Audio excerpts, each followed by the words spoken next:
चलो चलो जल्दी से, जल्दी आ जाओ मैदान में, देर मत करो।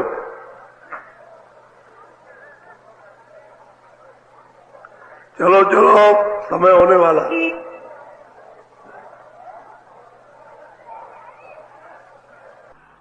जल्दी निकल आओ जल्दी। आज बहुत अच्छा सुनाऊंगा, आपकी समझ में आएगा। दौड़ के आओ, सब सिर पर धोती रखो, ये सत्संग है।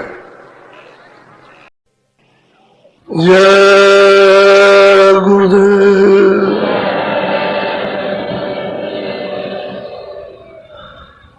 जय गुरुदेव।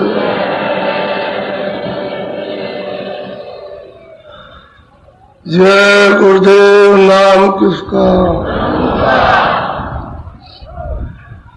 जय गुरुदेव। नाम किसका?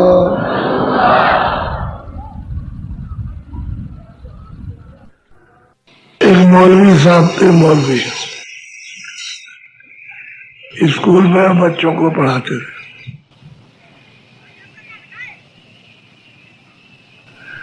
अपना खाते पीते थे और कपड़े पहनते थे और अपने बच्चों को खिलाते थे। एकाएक नौकरी छूट गई।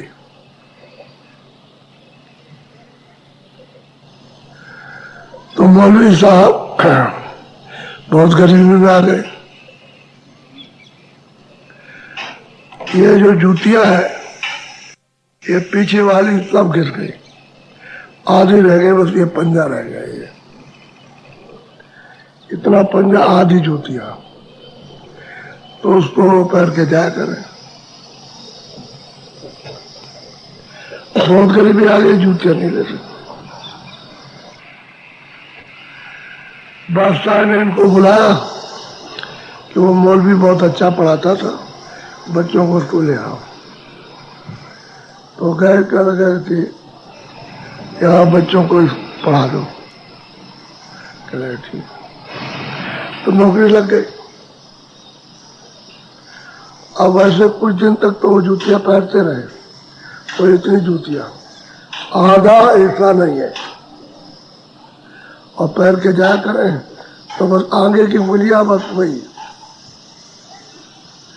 फिर उनको तनख्वाह मिलने लगी तो जूतियों को उन्होंने कपड़े में बांध करके बहुत अच्छी तरह से बक्से में रख दिया। और जब स्कूल की तैयारी करें, तो अपना जो कुछ भी तो कपड़े को ऐसे हटा के उसको ऐसे देख के और ऐसे उसको देखे और सिर झुकाए। तो उनको ये करने में 10 मिनट लगते थे रोज। जब तैयार हो और वहां पहुंचे 10 मिनट। तो सोचा कि भाई, बादशाह ने कहा कि बच्चे बैठ जाते हैं और मौलवी साहब नहीं आते, क्या बात है? तो सिपाहियों को भेजा कि देखो, तो नहा धो करके कपड़े बदले और उन्होंने बक्सा, अपना पूजा पाठ की बक्सा खोला और उसको निकाल के ऐसे देखा। उसमें उनको 10 मिनट लग गए। तो सिपाही ने सोचा कुछ अपना कुछ रखा होगा, देखते होंगे अपने क्या। लेकिन वो रोज ही। तो एक दिन सिपाही बोला, यार मौलवी साहब, रोज मैं पीछे खड़ा हो जाता हूँ, बादशाह आपको याद करते हैं बच्चों के पढ़ाने के लिए, तो क्या देखते हैं? कह लगा, अरे भाई, मैं स्कूल में पढ़ाता था तो फिर नौकरी छूट गई, तो मेरे ऊपर ये गरीबी आ गई। अब ये गरीबी आ गई, अब मैं जूतियाँ ठीक से पहनने लगा, लेकिन इस समय को मैं नहीं भूल सकता हूँ। ये तो मैं इसका दर्शन करने जाता हूँ कि इससे खराब समय वाला होगा ही नहीं। मैं उसको याद करता हूँ, उसको बराबर याद करता रहता हूँ, उसको बराबर। तो दिन है सब जगह उसका राज था, लेकिन उस पर शनिचर लग गया तो सब राज चला गया और मारा मारा फिरता था। और तेली के यहाँ बैल चलाता था, कोलू तेल पेरता था, ऐसे दिन आ जाते। तो अपनी गरीबी, अपने दिन सदा, कितना भी आदमी बढ़ जाए तो उसको याद रखना चाहिए, कहीं बोलना नहीं चाहिए, फिर उसको तकलीफ कभी नहीं होगी। और जब अपने दिन को भूल जाएगा और अमीरी में फंस जाएगा, फिर गरीबी आई तो उसके लिए बड़ी बुरी हालत खराब हो जाएगी। वो तो ये कहेगा भाई इससे ज़्यादा हमारी गरीबी और क्या है, मैं इसका रोज दर्शन करता हूँ। तो अपने अपने दिन सदा यानी याद करते रहना चाहिए, ये नहीं कि हम जल्दी से फंस जाए और उसमें उलझ जाए, भूल जाए उसको। बस यही कहते हैं मालिक के मतलब फिर गुणगान नहीं कर सकता, और समय याद रहेगा तो मालिक का गुणगान करेगा। बोलो जय गुरुदेव,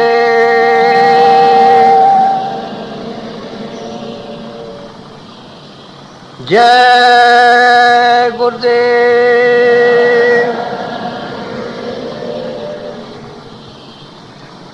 जय गुरुदेव। नाम किसका?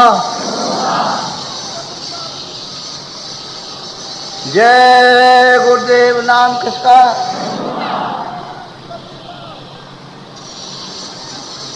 हो जीरी पिया को निज घट में को,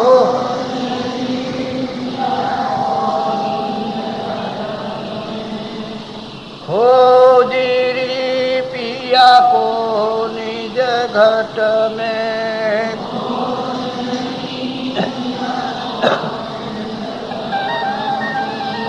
जो तुम पिया से मिलना चाहो, जो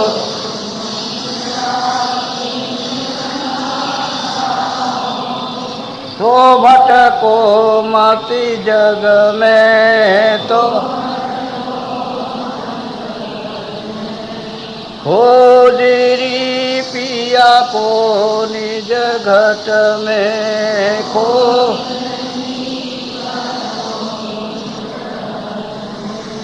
तीरथ व्रत कर्म आचारा, तीरथ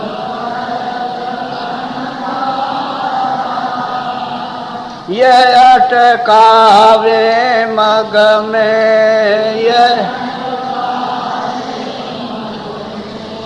खोजरी पिया को निज घट में खो,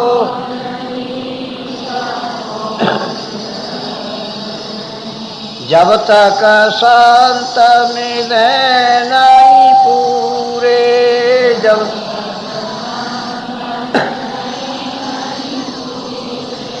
पड़े रहोगे अग में, खोजरी पिया को निज घट में खोज,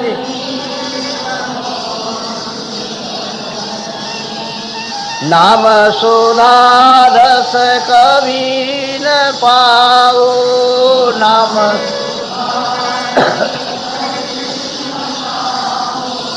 भटको जोनी खग में, भटको खोजरी पिया को निज घट में को,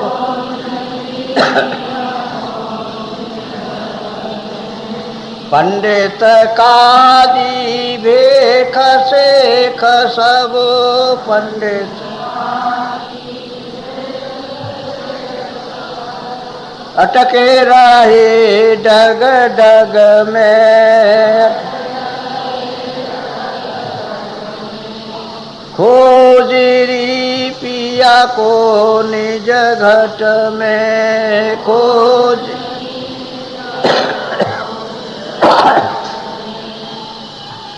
यह तो भूले विषय वास में, यह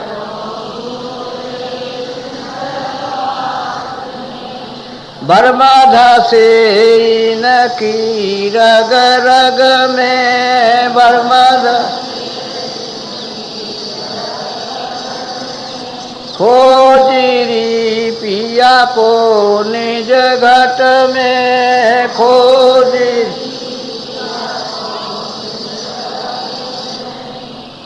इनके संग पिया नहीं मिलना, इनके पिया मेरे काऊ साध समग में, पिया में खोजी पिया को निज घट में, खोजी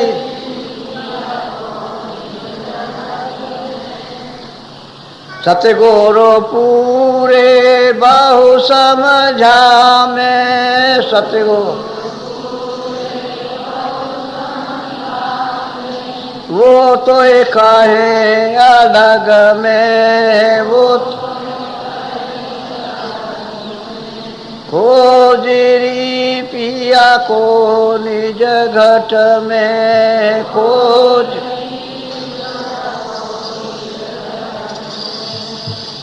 जय।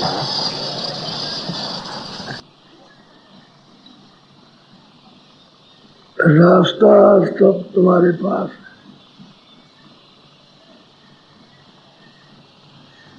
जिन बच्चों ने जन्म लिया उनको क्या पता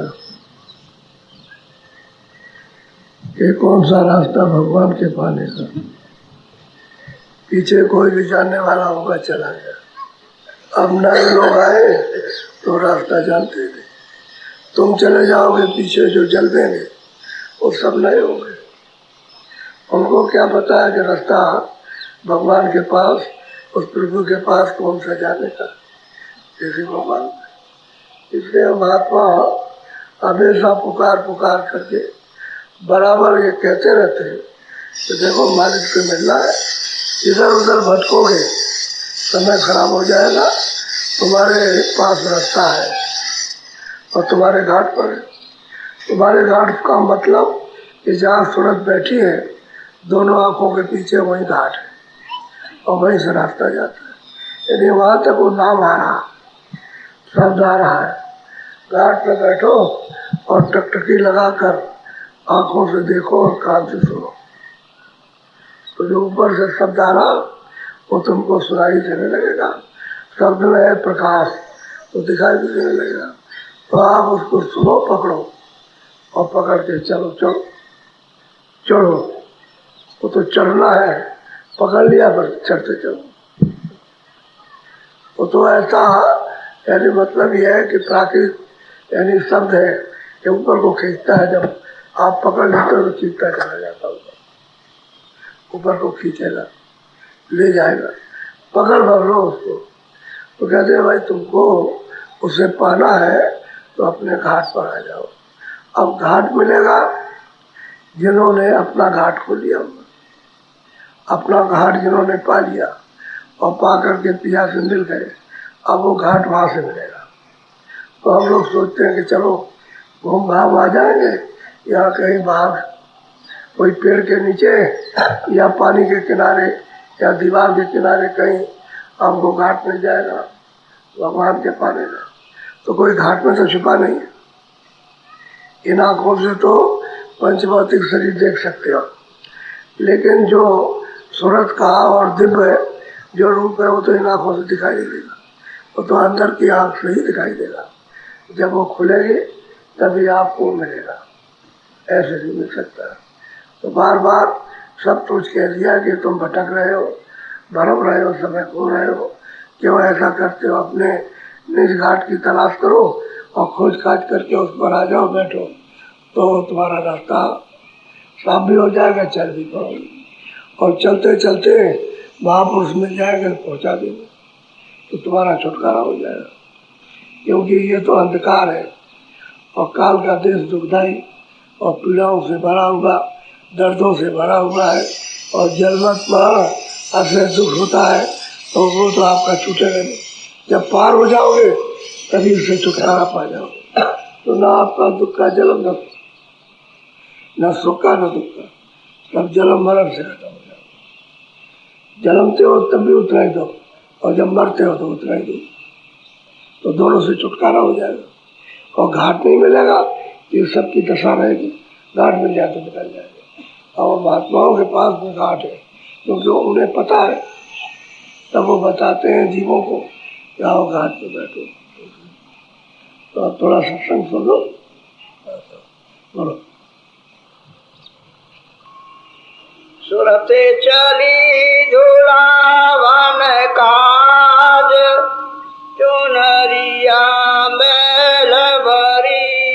कहते हैं कि जो सूरत यानी जो जीवात्मा वो घाट पर हवाई, इसलिए आई कि भाई तो चुनर, सूरत चुनर, यानी चुनर कहते हैं इसको, जो ये बच्चियां जो पहनती हैं ओढ़ती हैं, ऐसे ही वो कपड़ा उड़े हुए है, ये तन रूपी कपड़ा, और इसमें कूड़ा कचरा भरा हुआ है कर्मों का।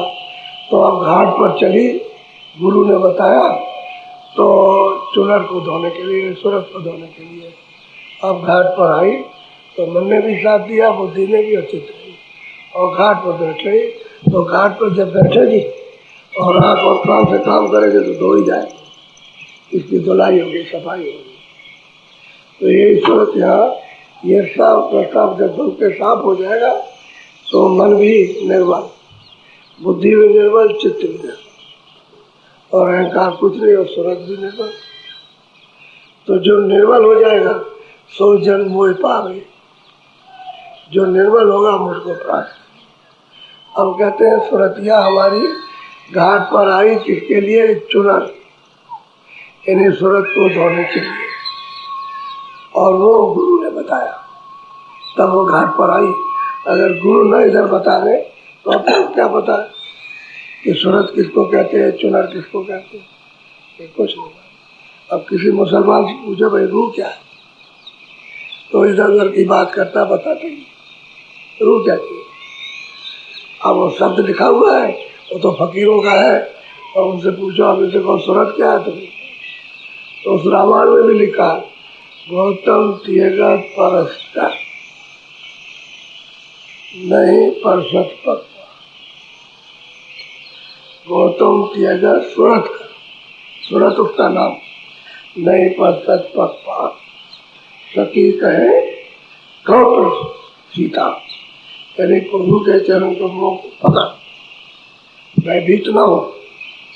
जब दरवाजे पर आँख खुलती है तो कहते देखिए चरण कमल पकड़ ले, डर मत, भय मत खा, ये चरण कमल है, बहुत दिनों से छोड़ दिए, अब बड़ी मुश्किल से मिले। तो रावण में भी सूरत लिखा, और संतों ने तो इसको सूरत कहा, और लोग इसको जीव कहते हैं, जीवात्मा। मुसलमान इसको रूह कहते हैं। बोलो। गई सत्संग के घाट, सूरत गुरु चरण धरी। कहते हैं अब सूरत कहाँ गई? चलो भाई, मन बुद्धि चित्त और इस शरीर को चलो गुरु के घाट पर चलो, जहाँ सत्संग होता है। पहले तो इसको शुद्ध करो। ये जो तन में विकार भरा हुआ है ना, आँख है, कान है, ये मुख है, ये सब मन है, बुद्धि है, चित्त है, ये विकार सब भरे हुए, तो चलो गुरु के घाट पर चलो, तो चलो वहाँ पहले सत्संग करें, क्योंकि भेद तो वही मिलेगा। जो घाट जानता है वो भेद देगा। तो कहते इस योग तो हो जाओ कि तुम घाट पर बैठो, तो चलो सत्संग में, वहाँ सुनने को मिलेगा, और वहाँ दया दृष्टि होगी, कृपा की दृष्टि होगी, तो हमारी सफाई हो जाएगी। पहले तो हमारे बाहर के अंग साफ, सूरत तो बाद में साफ होगी, लेकिन पहले जो इसके दुश्मन है वो तो साफ हो जाए। तो हमारे दुश्मन काम, क्रोध, लोभ, मोह, अहंकार, इनका बल क्षीण हो जाएगा। जब सत्संग सुनेंगे तो इनका बल क्षीण होगा और आप इनसे निकल पाओगे।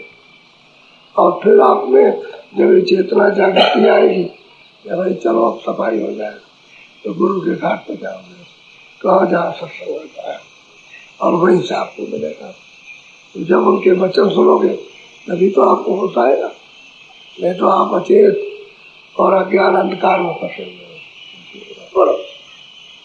पाया सब गाद होई घट बीच खरी। कहते हैं जब गुरु सत्संग मिला और उनकी कृपा दया हो गई तो उन्होंने नाम दिया, तो कहते हैं कि आगाध शब्द है, जो घर ले जाने वाला, वो मतलब ये है कि हमको मिला और हमारी सूरत बिल्कुल खरी। खरी कहते हैं बहुत तेज, यानी बिल्कुल साफ, कूड़े कचरे से निकल के और खरी हो गई। साफ शब्द को सुना और जो शब्द में प्रकाश है उसको देखा, खरी हुई, इसको कहा कहते। बोलो।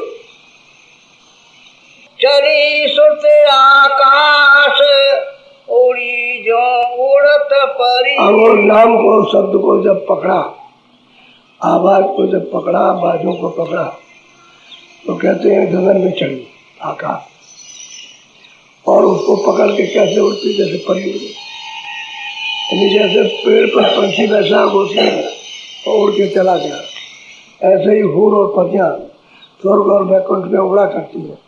तो कहते हैं कि जैसे परी उड़ गई, यानी हूर और परियां उड़ के चल दी, वैसे तुरंत इस तन से ऊपर चली गई, इसको छोड़ दिया, इस पिंजरे को जो 5 तत्वों का था इसको छोड़ दिया, उड़ गई, ऊपर निकल गई। वो शब्द पकड़ के, नाम पकड़ करके। बोलो।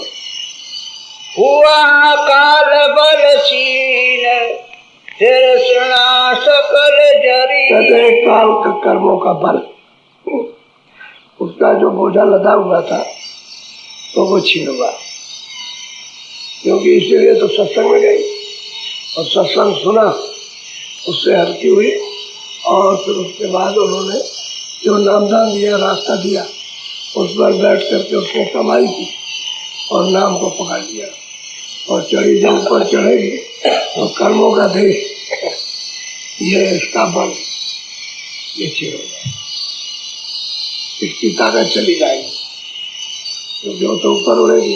अब ऊपर खुली हुई रचना, खुले हुए लोग है, अंधेरा नहीं होता, और उड़ के वो सब देखती है।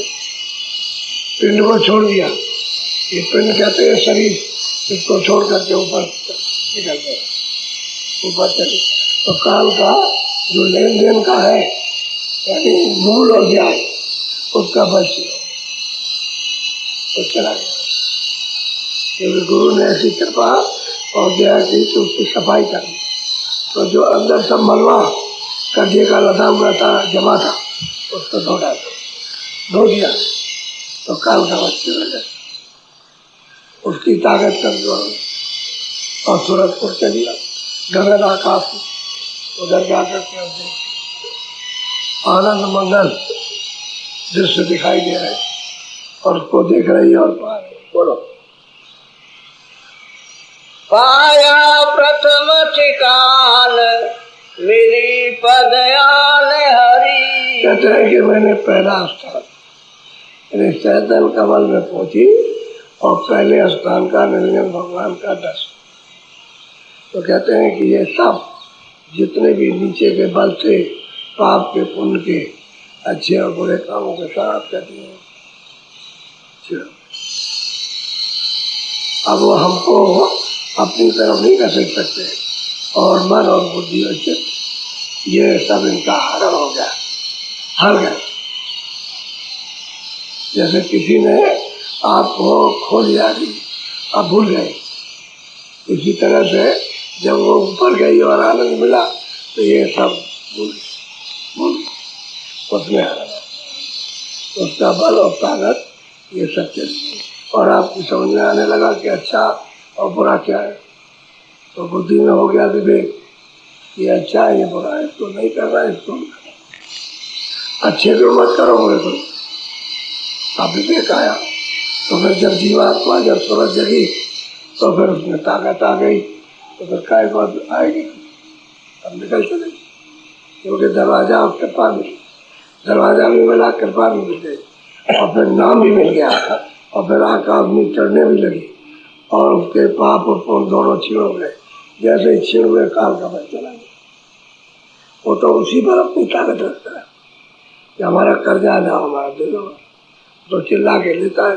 और जब कर्जा कुछ नहीं रहेगा तब क्या करें? जब वहाँ जाएंगे तो कहेगा चल जाओ, तुम्हारे पास क्या है? तो कहने लगे देख लीजिए और कुछ नहीं दे रही। जब कुछ नहीं निकलेगा तो कहने लगे देखो हमारे पास ये नाम है, नाम, ये नाम। तो नाम को कहेगा हमको ये दिया गुरु महाराज, तो अच्छा कहेगा जाओ चले। अब उसका कोई वितंडा, कोई अड़चन, कोई रुकावट, कोई किसी तरह का दबाव उसका कुछ दिखाई नहीं। बोलो खोला बंक द्वार सुफल हुई जे हनरी। कहते हैं कि सैदल कमल के ऊपर में जब वो बंकराल का दरवाजा खुल गया तो फिर उधर में आप कहते हैं नर्सरी सफल हो गया, क्योंकि पिंड भी छूट गया और सर्व वैकुंठ का लिंग वो भी छूट गया और सैदल कमल में सूक्ष्म वो भी छूट गया। आप कहते हैं कि अब नर्सरी ये है सफल, क्योंकि इसी के द्वारा तो हम पहुंचे। और टेढ़े रास्ते को ऊपर खावर नीचा ऊंचा उसको उसमें जब गई तो फिर चढ़ जाए, कहते हैं नर्सरी तब सफल हो जाए और वहीं पहुंच करके फिर पुल के पार हो जाए। तो 3 लोग का यानी पुल है उसके फिर पार चले जाए।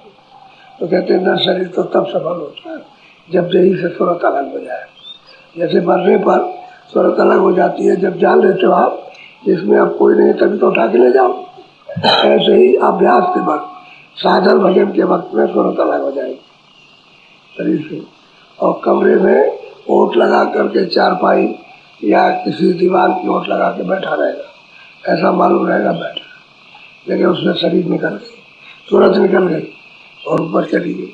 अब जब उसको आना है तो शरीर से कोई बोल नहीं सकता, उसकी सब रखवाली होती है, कोई बोलेगा नहीं तो लौट करके आ जाए और फिर इसमें से निकल जाए। एक दफे इस शरीर को छोड़ दे तो जीवित मृतक हो जाओ, जीते हुए मर जाओ तो फिर कोई चिंता नहीं। जब एक दफे छोड़ देगी तो इस खलक की ये जो आशा है सब खत्म हो जाएगी, आशा रहेगी। बोलो सोन सरोवर पाई श्वेत हुई अब चुनरी। अब कहते हैं यही चुनर, जब वो श्वेत सरोवर कहते हैं मान सरोवर, जब वो 10वें द्वार के नाके पर पहुंची तो वहाँ उसने स्नान किया तो सफेद हो गए, क्योंकि वहाँ तो सब सफेद रहते हैं, सब सुरते सफेद रहते हैं। कहते हैं बिल्कुल चुनर के ऊपर, सूरत के ऊपर में कोई किसी किस्म का भी कोई पर्दा नहीं रहा, बिल्कुल नूरी नूर है, प्रकाश ही प्रकाश है। ऊपर देखो, नीचे देखो, दाएं देखो, बाएं देखो, सब प्रकाश। कहते हैं कि चुनर बिल्कुल आप मतलब डल गए। बाल सरोवर में स्नान किया, वहाँ जो सुरतें रहती हैं श्वेत सफेद, उन्हीं का उसका रूप हो गया। अब दया मिल गई गुरु की कृपा, आज शुरू से लेकर आखिर तक गुरु की दया चाहिए, और जब दया नहीं मिलेगी तो कोई उधर चढ़ नहीं सकता। तो चढ़ाई है, कोई ऐसे रस्सी लगा दी जाए कि कहाँ बंदी है वो दिखाई आपको न दे, लेकिन ये कहा जाए कि लो चढ़ो, इसी रस्सी को पकड़ के चढ़ो, तो चढ़ता चला जाता है, चढ़ता जाता है। तो जो आदमी चढ़ता है उसको भी दिखाई नहीं देता, जो नीचे खड़े होते वो चढ़ जाता। तो जहाँ से रस्सी फंसा रखी है ऐसे वहीं पहुंच जाएगा, तो जहाँ वो बैठा हुआ उसको दर्शन हो जाएगा। इसी को कहते हैं नाम, कि जो रस्सी पड़ी है वो नाम, और जिसमें से जहाँ कुंडे में जो रस्सी पड़ी है वो नामी, वो नामी है, और ये नाम वहाँ से आ रहा है जिसको आप सुनते हो नाम, और वो नामी जिसके पास पहुँचोगे तो आप पकड़ के पहुँच गए, और वहाँ स्थान पर पहुँचे तो साक्षात्कार दर्शन। तो सैदल कमल को भी पाया और त्रिकुटी को भी पाया, उसका भी दर्शन किया। अब वो गई है सरोवर, मान सरोवर कहते हैं उसमें, और वहाँ हंस और चुनर सब धो डाले, अब इसके ऊपर में कोई किसी तरह का भी किसी का भी विकार नहीं। अब साफ हो गए हल, जो सुरतें वहां रहती हैं सब की सब उसी रूप में वही हो। बोलो। महासोन के पार लगी झाकन झजरी। कहते हैं कि भाई सुन के आगे महासुन है, वो भंवर गुफा स्थान है, उस पर मतलब महाकाल पुरुष बैठे। तो कहते हैं कि वो तो यहाँ से दिखाई देता है, उसमें कोई पर्दा नहीं है, उधर से मालूम होता है तो और आगे कुछ है। जंजीर कहते हैं छेद, तो छेद दिखाई देते हैं ऊपर और दिखाई देता है ऊपर। तो भंवर गुफा को भी देख लेगी, महासुन का मैदान उसको भी देखेगी, जो उसका मालिक उसको भी देखेगी, और ऊपर भी उसको पता चल जाएगा। तो झांकती है कि इधर क्या है, ऐसे उसमें होकर के देखती है। ऐसी उसकी दृष्टि, दूर दृष्टि यानी दूरबीन कितने का कोरों का, शंखों योजन का उसको दिखाई देता है। इतनी दूर का ऐसी आंख हो जाए। जब वो सरोवर में स्नान कर लेगी तो बस अब चुनरी धुल गई, कोई गंदगी इस पर नहीं रही है। इसी तरह बाकी जब तक नहीं धुली है तब तक इस पर गंदगी जमा है। उसी के लिए तो गुरु की कृपा मांग रही, दया मांग रही, और उन्हीं की दया से चढ़ के गई। तो भाई भंवर गुफा ढिंग पहुँचे सुनी बंसी मधुरी। कहते हैं भाई भंवर गुफा के पास पहुंची और पुरुष को देखा और बंसी बज रही, मधुर बंसी। ऐसी बंसी यहाँ कहीं है ही नहीं। ये तो लकड़ी बांस की बंसी बना के और बजाते हो, बंसी कहाँ से है? वो तो मधुर बहुत बंसी। कहते पास जाकर के हमने सुना भी और देखा भी, वो बैठे हुए हैं। बोलो।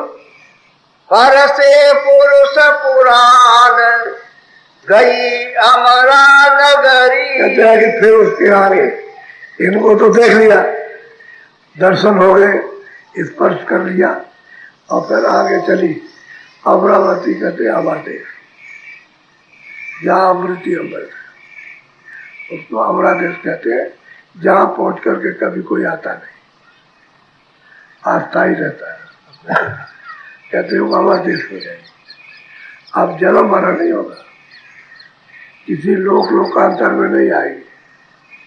अब वहाँ पहुंच गई वहीं रही, वो तो अपना सब कर है, वही अपना देश था, वहीं से हम लोग आए थे और आकर के यहाँ और रास्ता भूल गया, फिर रह गए यहीं से, परदेश में रह गए। आप यहीं के काम करते रहे, उलझ जाते रहे, मर जाते, एक जन्मते और चले जाते। खानों में 84 में तो जब कभी तो इसमें फिर गए तो चले गए, वो यही चक्कर लगा, वहाँ नहीं जा सकते बिना महल दया। बोलो। खोला अलख द्वार अमी संग भरी गगरी। कहते हैं कि बस खोलिया अलग का दर, सतपुरुष का भी दीदार, अलग पुरुष का भी दर्शन, दरवाजा खोल के दर्शन किया अलग पुरुष का। बोलो। अगम पुरुष दरबार देख लीला सगरी। कहते वहां पहुंची अगम पुरुष, उनका दरबार देखा, उनके दर्शन किए, और जितनी उनकी लीला है वो सब की सब देखी, सब आंखों से देखा सब। बोलो। सतगुरु पूरे महल दिखाई होई सुरत आज खरी। कहते हैं बस आगे अनामी पुरुष, आगे अनामी पुरुष है। कहते हैं सतगुरु पूरे, वहां जाकर के बैठ हुई, वो अनामी पुरुष है। कहते हैं कि जब उनका दर्शन हो गया तो सूरत वही हो गई। खरी कहते हैं सबसे उत्तम, उससे बढ़ करके नहीं। कहते हैं वही हो गई, जैसा मालिक है वैसे हो गई। जो सागर है उसी में डूब गई, सागर हो गई। कहते हैं जो पहले थी वही हो गई, वही से आई थी वही हो गई। अब ये तो जानकार पुरुषों की दया होनी चाहिए। अब आप लोग उनके पास जाते नहीं, चिन मन तुम्हारा उलझता है, बैठता है, संशय करता है, धोखा खा जाते हो, लोभ में लालच में फंस जाते, इसलिए परिचय पहचान नहीं मिलती, सत्संग नहीं सुन पाते, इसमें पड़े संशय में। इसी संशय में बस कुछ नहीं कर पाओ, संशय में फंस गए, जो भी पूजा पाठ कुछ करते होंगे वो भी खत्म। अब ये पूजा पाठ तो आपको मालूम नहीं है कि सच्ची पूजा किसको कहते हैं। कोई झूठी इंद्रियों की अपना करते वो भी छूट जाती है। सच्ची पूजा तो मिलेगी कहाँ? तो संसार संशय का खजाना है, सागर है, उसमें फंसे हुए और गोता खा रहे हो, और जब तक संशय नहीं निकल जाएंगे तब तक आपका छुटकारा नहीं होगा। और संशय निकलेगी सत्संग से, सत्संग नहीं मिलेगा तो कोई संशय नहीं जाएगी, और सत्संग जब नहीं मिलेगा तो आपको दरवाजा नहीं मिलेगा, फिर आपको नाम नहीं मिलेगा, फिर आपको बगैर सत्संग के चढ़ाई नहीं होगी। गुरु जी मिल जाएंगे, सत्संग मिल जाएगा, ये सब काम आसान हो जाएगा। इसलिए श्रद्धा भाव संशय करने की जरूरत नहीं। जब आप विश्वास करोगे, प्रेम नहीं करोगे, विश्वास नहीं रखोगे, प्रीत नहीं, तो फिर तुम क्या कर सकते हो? कुछ नहीं करोगे। अबे विश्वास भी हो, प्रेम भी हो, प्रतीत भी हो, और जो रास्ता चलते हो उसमें विश्वास हो, उसमें भी प्रेम हो, उसमें भी प्रतीत हो, तो भाव सहित। जब भाव होता है शुद्ध, तो उस भाव के सामने और कोई चीज टिकती नहीं है। तो भाव सहित जो खोदे प्राणी, घाट पर बैठ करके इधर भाव के साथ जब खुदाई करो तो आप खुल जाएगी, आप बिल्कुल निकल जाओगे गंदगी से, ऊपर आ जाओगे, गंदगी नीचे टूट जाएगी। और भाव नहीं रहेगा तो फिर खुदाई नहीं होगी, अभ्यास नहीं होगा, भजन नहीं होगा, ध्यान नहीं होगा, सुना नहीं होगा, सत्संग नहीं सुना जाएगा, रास्ता नहीं समझा जाए। भाव की जरूरत है, और भाव में संशय नहीं होता है। संशय तो अभाव में होता है। जहाँ प्रेम नहीं है वहाँ संशय, प्रेम जब हो जाएगा तो उसमें कोई संशय नहीं। और प्रेमी की चीज वो तो कोई धोखा देता नहीं उसको, जिसके साथ प्रेम होता है उसको, और कपट का प्रेम होता है, धोखा खा जाता है। अब यहाँ जितने भी लोग हैं सब कपट का प्रेम है, पट से धोखा दे देंगे। तुम नहीं देखते हो, घर से हमारी स्त्री चली गई सब सामान लेकर, अब वहां से कहती है वहां नहीं आऊंगा, लेकिन कपट का प्रेम था, जो पा गई तो ले गई। अब वो तुमको आंख दिखा रही है, तो तब तुम क्या करोगे? तुम समझते थे कि हमारी है, और वो समझती हमको कुछ मिल जाए, क्या होगा? कोई मित्र है, तुम्हारा दोस्त है, मित्र है, उसने कपट से तुमसे ले लिया, और फिर उसके बाद आंख बदल दी और कह लगा तुमने हमको कब दिया, तुम भूल गए हो। अरे कह लगे मैंने तुमको दिया था, और मतलब ये है कि और तुम कहते हो कि अब भूल गए, तो धोखा हो गया, ले गया। अब ये है असल में संशय, इसमें होता है, भाव में संशय नहीं होता। भाव में तो प्रेम होता है, श्रद्धा होती है, भाव में विवेक रहता है, और उसकी कमाई करो तो प्रकट हो जाए। जो चीज छुपी हुई है, यानी दूध में मक्खन छुपा हुआ, तो उसको जमा दो, तो मतलब ये जब जम जाएगा तो थोड़ा पानी डाल के और घुमा दो तो उसमें से निकल जाएगा मक्खन। ऐसे ही है कि अंदर वो मालिक छुपा हुआ और तुम भी छुपे हो उस गंदगी में, और फिर भाव जाओ तो वो जावन है, वो जावन भाव, जैसे जावन डाला तो वैसे। और साधन क्या है? ये मथानी। जब साधन करो, ध्यान करो, स्मरण करो, ये मथानी है, तो मक्खन और जल निकल जाएगा, तो सूरत निकल जाएगी गंदगी में, और मालक भी प्रकट हो जाएगा, क्योंकि वो तो अपनी जगह प्रकट बैठा ही है, और तुम्हारी आंखें बंद है, तुम गंदगी में इसलिए अधिष्ठ है। वैसे गंदगी साफ हो जाए तो वो भी मतलब बिल्कुल साफ, और आप भी साफ हो जाए, वो भी आपका दर्शन करे, और आप मोटी सीधी सादी बात। इसमें छुट्टी थी तो इसमें लोग आ गए, सत्संग उनको मिल गया। अब उनकी समझ में ये आया कि ये तो हमने कभी सुना ही नहीं, तो इसमें आप क्या संदेह? जो चीज आपने कभी नहीं सुनी वो आप सुने, अब इसको आपके लिए पक्का करने के लिए प्रमाण की जरूरत है। अब प्रमाण में ये है कि तुमने कभी सुना नहीं तो आप सुन रहे हो। तो ये महात्मा कह रहे, ये महात्मा, ये महापुरुष कह रहे, ये कह रहे, ये कहते उनका सुना दिया तो तुमको आया कि हमने नहीं सुना था, ये तो सब यहाँ था। अब आपने कोई वेद तो पढ़े नहीं। अच्छा पूछा जाए तुमने वेद देखा तो कहोगे हमने नहीं देखा। तो फिर आप क्या समझो, क्या जानो? जब महात्मा की, महापुरुषों की आपने कोई चीजें देखी नहीं, जिन्होंने अपना सब कुछ धन रखा और बीजक को रख दिया आपके सामने, तो अब बीजक को आप जानते ही नहीं, फिर क्या करो? तो बीजक जानने वाला जब बताएगा माल यहाँ है तो यहाँ बैठ के खोद लो, तभी खोदोगे, तभी वो निकल जाएगा माल। तो घाट पे निकलेगा, जो सूरत का जो घाट है दोनों आंखों के सामने, वहाँ बैठना पड़ेगा, तभी तुमको माल मिलेगा असली। अब वो चेतन माल है, कोई डर तो है। तो कल से वहां सत्संग होगा। ये था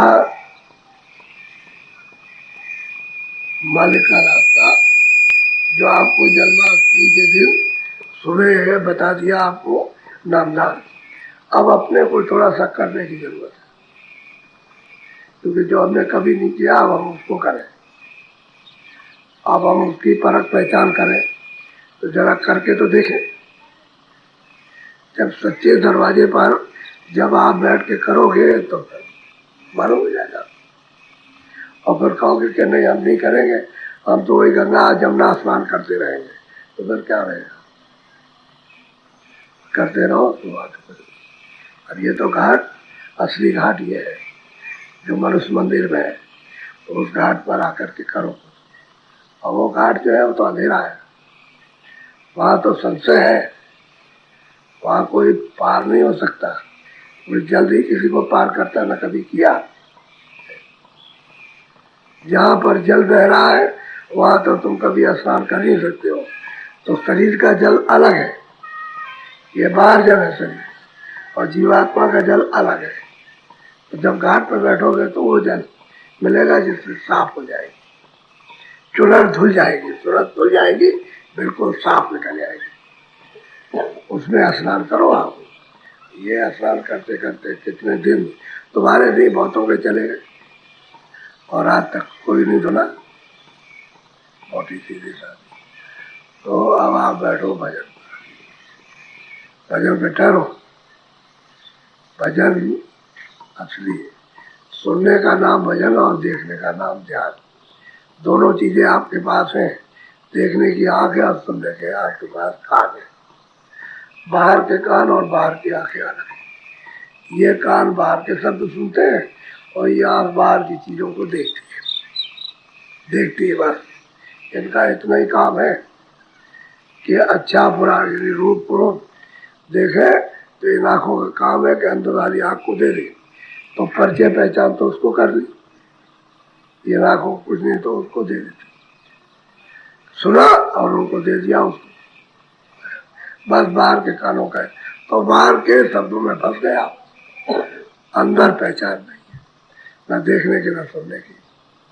इसलिए आंख भी बंद करना, कान भी बंद करना, और बाहर की आवाज किसी भी प्रकार की हो उसको काट देना, यानी रोक देना, और ध्यान दे करके अंदर के कान से अंदर की आवाज जो ऊपर से आ रही है उसको सुनना। वो पकड़ में आ जाए तो काम बन जाए, तभी आप चढ़ चलोगे। असली अपना रास्ता अपने देश में पहुंचने का तो आपके अंदर से ही है, दरवाजे से ऊपर चढ़ना, ऐसे नहीं। और जब वहाँ है सब चीजें हैं तभी तो दिखाई देती, सब चीजें, देवी है, देवता है, समझ गए, तालाब है, जंगल है, पहाड़ है, वृक्ष है, स्त्री है, पुरुष है, ये नहीं, ये स्त्री पुरुष है, ये जंगल, ये पहाड़ जो है मिट्टी का उधर नहीं है। तो पहाड़ भी दिखाए, बड़े बड़े बगीचे, सुंदर सुंदर, उसका फूल चमकदार और खिले हुए हैं, लेकिन ये फूल नहीं है, इसमें चमक नहीं फूलों में, उसमें रोशनी है, वो चमकते हैं। ऐसे बहुत सुंदर सुंदर बगीचे, इनको क्योंकि वो तो मैं बयान करता नहीं तो उसी में फंस जाओगे। वो तो सीधा साधा रास्ता बताता हूँ और वो सब जो कुछ है वो छोड़ देता हूँ। क्योंकि उसके लिए समय बहुत चाहिए। और तुम उसमें लोग लालच में फिर उसमें फंस जाओगे तो उसमें लग जाओ। दिखाई तो देगा लेकिन उसकी महिमा करेंगे उसमें फंस जाओगे, और जब महिमा नहीं होगी तो निकल चलोगे आगे। तो कुछ नहीं, तो बहुत कुछ है अंदर। यही आंखों के ऊपर ही शुरू हो जाता है। अंदर की आंख और जैसे ही ऊपर को उठी और जैसे ही खुली वैसे ही शुरू हो गया, और फिर यानी दिखाई देता जाएगा। बंद होने का क्या काम? तो जब गंदगी नहीं है तो बंद नहीं होगी, गंदगी आ जाएगी तो बंद हो जाएगी। तो आप बैठ जाओ भजन पर, और जब ये कहेंगे कि आंख और कान खोलो तब खोलना, कस के भजन करो, ऊंचा ध्यान दे के सब सुनो। थोड़ा सा सिर पर कपड़ा डाले रहो, पूरा बदन मत ढको। अरे देवियां तो कपड़ा रखती हैं, जरा सा आगे कर लिया बस, ताकि तुम्हारी उंगली और आंख न देख सके कि क्या कर रही, बस इतना ही है। बैठ जाओ भजन पर।